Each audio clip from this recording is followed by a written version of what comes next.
जब अपने पति लक्ष्मण की मौत की खबर सुनकर जोर जोर से हंसने लगी उर्मिला। आखिर क्या कारण था उर्मिला के हंसने के पीछे? जैसा कि हम सब जानते हैं कि रामायण काल में भगवान राम को 14 साल का वनवास तय हुआ था। उनकी पत्नी सीता ने सहज ही वनवास पर जाना स्वीकार कर लिया था। वही बचपन से श्री राम की सेवा करने वाले लक्ष्मण ने भी भगवान राम की सेवा के लिए वनवास पर जाने का तय किया और अपनी माता से अनुमति ली। तभी वह संकोच करते हुए अपनी पत्नी उर्मिला के कक्ष की ओर बढ़ ही रहे थे कि माता से तो मैंने आशीर्वाद ले लिया, लेकिन अब उर्मिला से क्या आज्ञा लूंगा?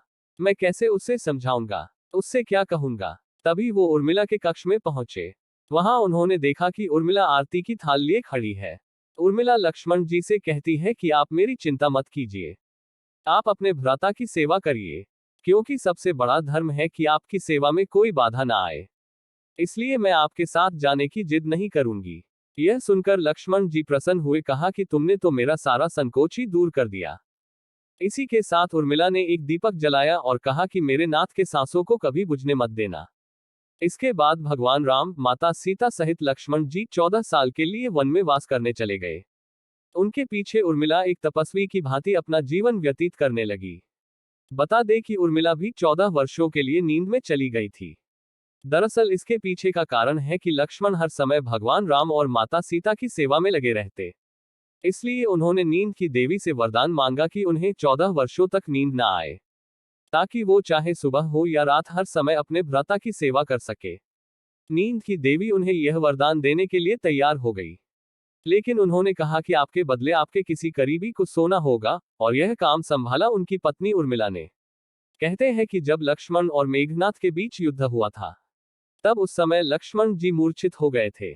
तब हनुमान जी उनके लिए संजीवनी बूटी लेने गए थे। संजीवनी बूटी लेकर जैसे ही वो अयोध्या से गुजरे, तो हनुमान जी को राक्षस समझकर भरत ने उन पर तीर से हमला किया और हनुमान जी नीचे गिर गए।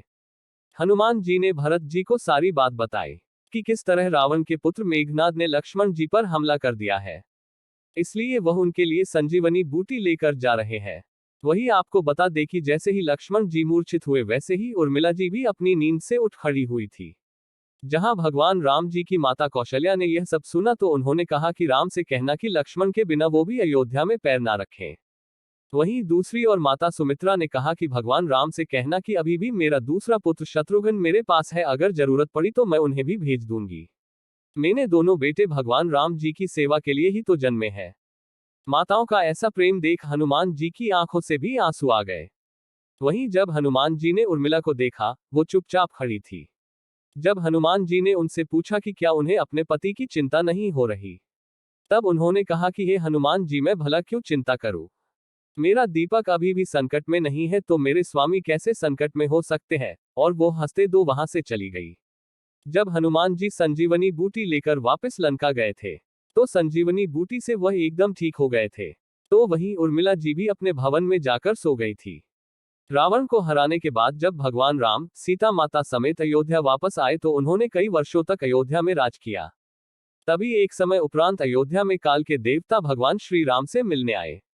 उन्होंने भगवान राम से विनती की कि हमें किसी खाली स्थान वार्तालाप करना होगा, और अगर इस वार्तालाप के बीच कोई आ जाए तो आपको उसके प्राण लेने होंगे। भगवान राम और काल वार्तालाप करने लगे, और उन्होंने पहरेदारी के लिए लक्ष्मण को कक्ष के द्वार पर खड़ा कर दिया। तभी वहां पर दुर्वासा ऋषि भगवान से मिलने आए। लक्ष्मण जी ने जब उन्हें रोकना चाहा, को उन्होंने मुझे भगवान राम से मिलने दो, नहीं तो मैं पूरी अयोध्या नगरी और उनके वंश को श्राप दे दूंगा। तभी अयोध्या को उनके श्राप से बचाने के लिए लक्ष्मण जी स्वयं उस कक्ष में प्रवेश कर गए। तब उन्होंने देखा कि भगवान राम काल जी वार्तालाप कर रहे हैं। काल वहां से अचानक गायब हो गए। तब उसके बाद भगवान श्री राम को न चाहते हुए भी अपने भाई लक्ष्मण को राज्य से निष्कासित करना पड़ा। राज्य से निष्कासित करना मतलब कि अपना देह त्यागना। ऐसे में लक्ष्मण जी ने स्वयं अपना देह त्याग दिया, और जब यह बात उर्मिला जी को पता चली तो वह जोर जोर से हंसने लगी और बोली, मेरे पति ने सदैव धर्म का पालन किया है।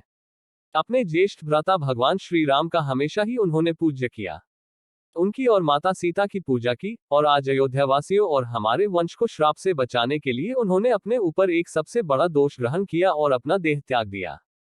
मेरे पति ने अपने धर्म का ही तो पालन किया है। ऐसे जोर जोर से हंसते हंसते उर्मिला जी ने भी अपना देह त्याग दिया।